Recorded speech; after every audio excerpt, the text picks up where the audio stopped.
So, Rachel, this is so fun to meet you for the first time on Skype. And today we're going to talk about copyright.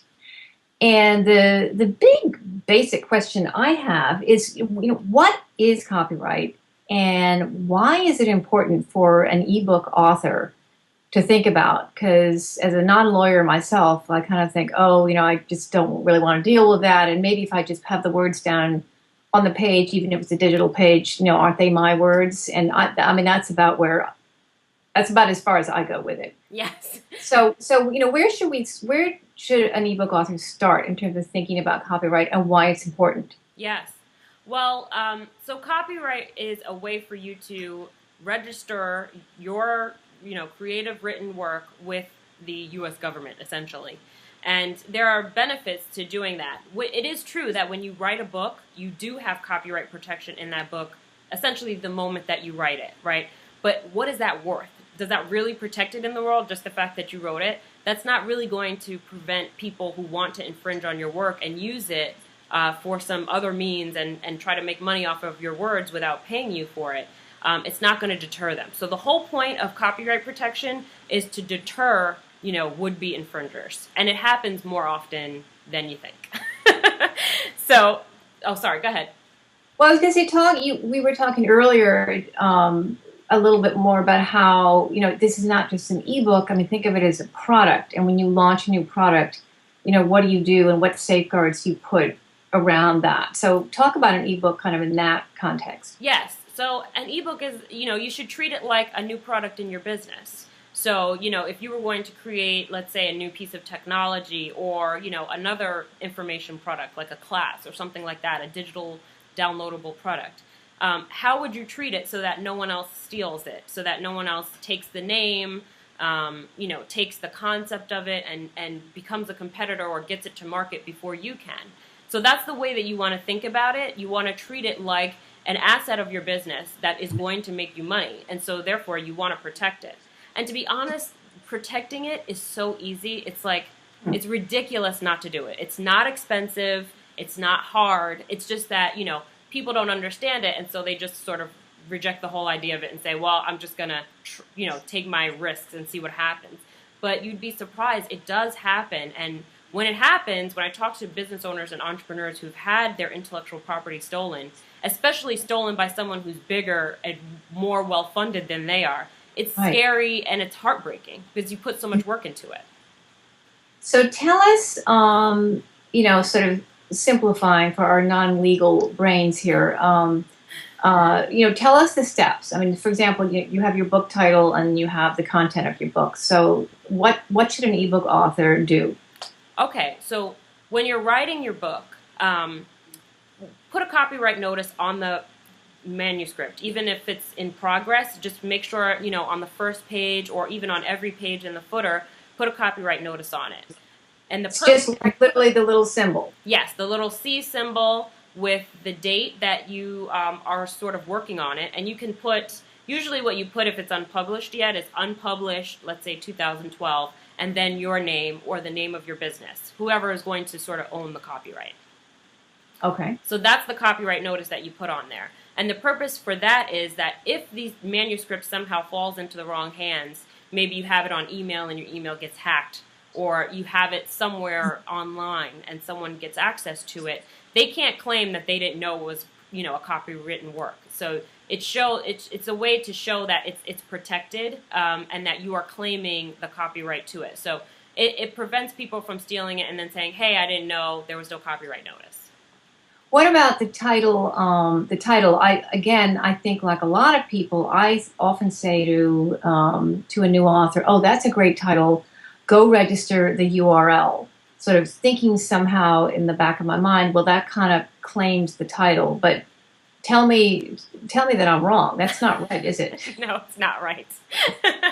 I mean, that's one way to protect it, is to, get the domain name for it, but that's only just step one. A lot of authors will create a whole brand around their book. A lot of times when you're writing an ebook or even a print book, it's sort of, your core work. You know what I mean? It's like your big thing that is a big Absolutely. part of your brand. And so a lot of times people will create a whole brand around it and then maybe create a workshop related to it, or even sell, t-shirts or posters or other things that are somehow related to the book and the brand that the book is creating.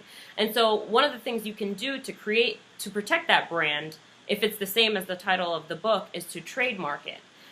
So you need to trademark it, which is different than copyright. Trademark is for names, slogans, it's essentially a way to protect a brand. You can also trademark logos. And so that's one way to protect the title, because you can't protect the title in copyright. Just the title alone is not going to be protected in copyright. It's going to be the whole creative work that's protected in copyright. Is that clear? It is clear, and now you've raised another flag for me. I always thought getting something trademarked was this big, long, expensive process. So how, in other words, if the title of your book is, maybe a new service you're offering or whatever, it sounds like you should think about trademarking it. How does an author do that without, breaking the bank? They don't have a huge budget for legal fees. Yeah. Well, trademarking is not that expensive, especially relative to the amount of protection that you get with it and the way that you can create a revenue stream from your intellectual property. So if you, for example, I can't reveal the name of her book, but a friend of mine is writing a book, and she's got a great title, and she wants to create a whole brand around this book.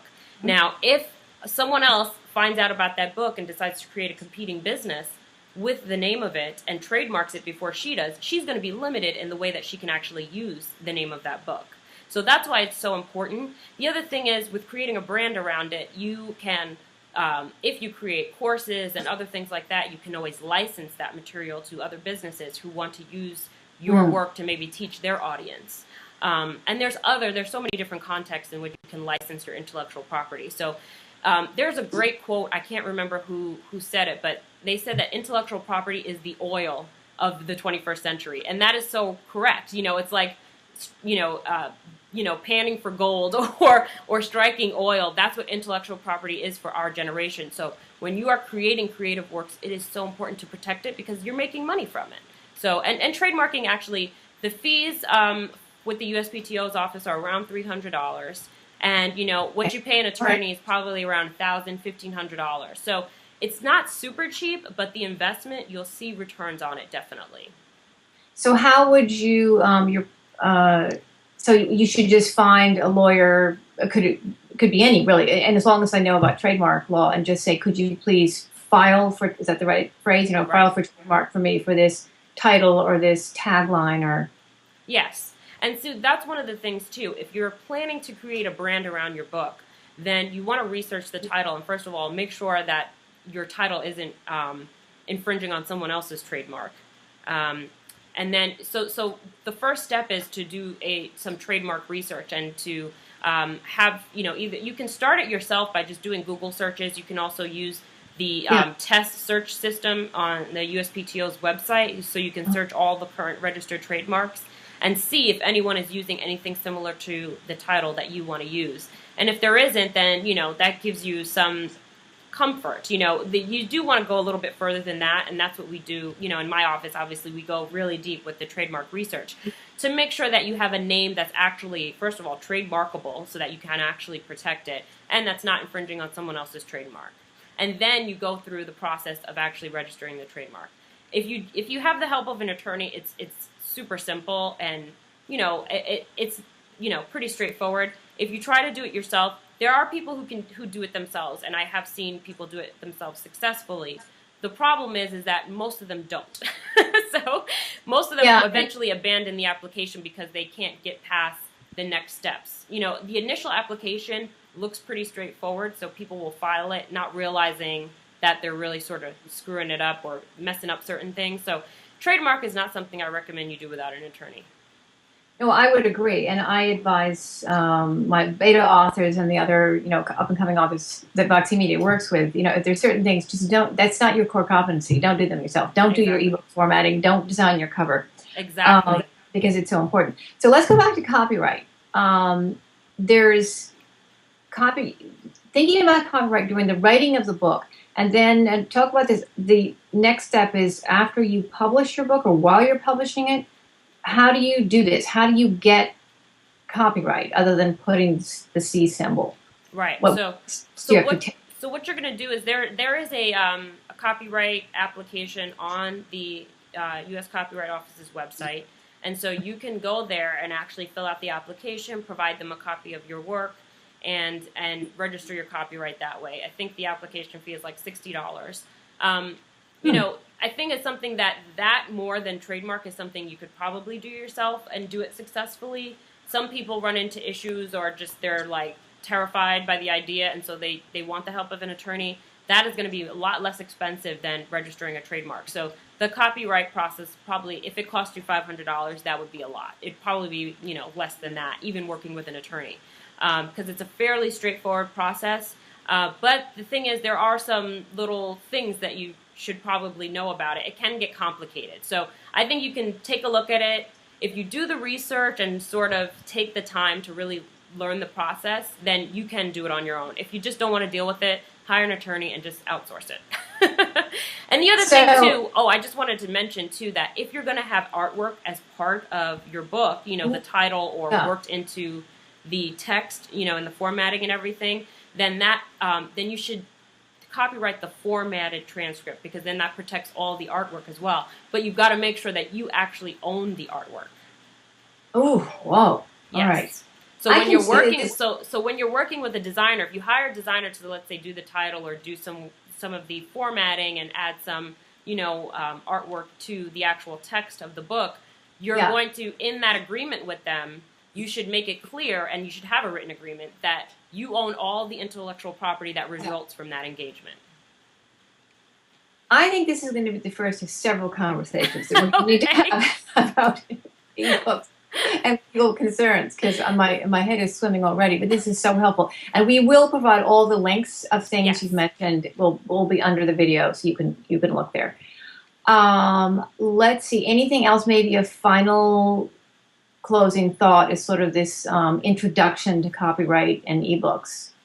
Well, I guess I would just close on the same way that we sort of started and say that, your ebook is valuable. You never know how it's going to do. It might sell like hotcakes, so if it is very successful, anything that's creating revenue is also creating risk. And so you want to protect it before you even get it to market, to make sure that no one is stealing your words and not, paying you for it. So see it as a project that if you're going to put in the many, many hours that it takes to write a book, then it's worth it to protect it. And it costs a couple $100s to copyright it. It's insane not to copyright your hard work that you've put on a page. So definitely copyright the work, and also explore the possibility of trademarking it.